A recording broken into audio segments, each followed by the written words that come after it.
সূর্য সংঘ club, এই ক্লাবের যে মেম্বাররা আমাদেরকে আপনাদের এই পাড়ার প্রত্যেকটা মানুষের সঙ্গে পরিচয় করার জন্য এই মঞ্চে দাঁড় করিয়েছে, তার জন্য এই ক্লাবের প্রত্যেকটা সদস্যকে আমাদের পক্ষ থেকে সালাম জানাই।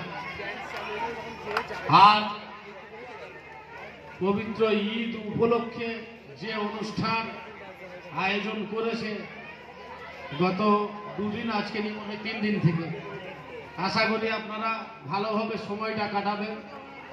আমার বেটাদের মনে হচ্ছে যে এত সব লোকজন বসে কথা বলছে, আমরা প্রোগ্রাম দেব, সময় যাচ্ছে, তা আমরা বিশেষ সময় নিব না। তোমাদের এই বয়স আমরাও কাটিয়ে এসেছি, আশা করি তোমরা প্রত্যেকে ভালোভাবে আচার অনুষ্ঠান এবং এই আনন্দটাকে পার করবে।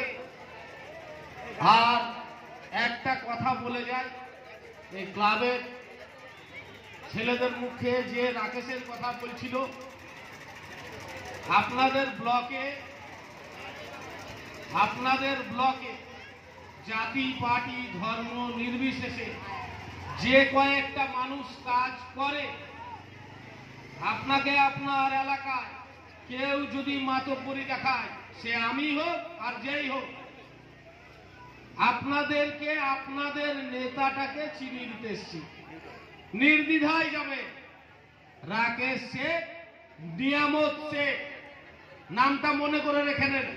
যে কোনো সমস্যায় যাবে, এই নিয়ামত শেখ রাকেশের মতো রত্ন, সুবীর ভাইয়ের মতো রত্ন, আরো বহু এলাকার ছেলেকে বেছে বেছে এক জায়গায় করেছে, যে গোটা এলাকার মানুষের সুখে দুঃখে সুবিধা অসুবিধায় তোমরা পাশে থাকবা।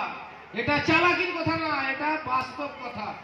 আর সেই কথা আমি নিজে চোখে শুনে, নিজের কানে শুনে, নিজের চোখে দেখে, তারপরে আমি তাদের সাথে এসেছি। তাই আপনাদের প্রত্যেককে খেয়াল করানোর জন্যই আজ আমরা এসেছি। তাই বিশেষ সময় নেব না, প্রত্যেককেই সালাম জানাই। আর ঈদের পরের সময়গুলো যেন প্রত্যেকের ভালোভাবে কাটে, এই জন্য আপনারাও আমাদের জন্য দোয়া করবেন, আমরাও আল্লাহর কাছে দোয়া করছি। এই বলে প্রত্যেককে সালাম জানিয়ে আমার এই ছোট্ট আবদার শেষ করলাম।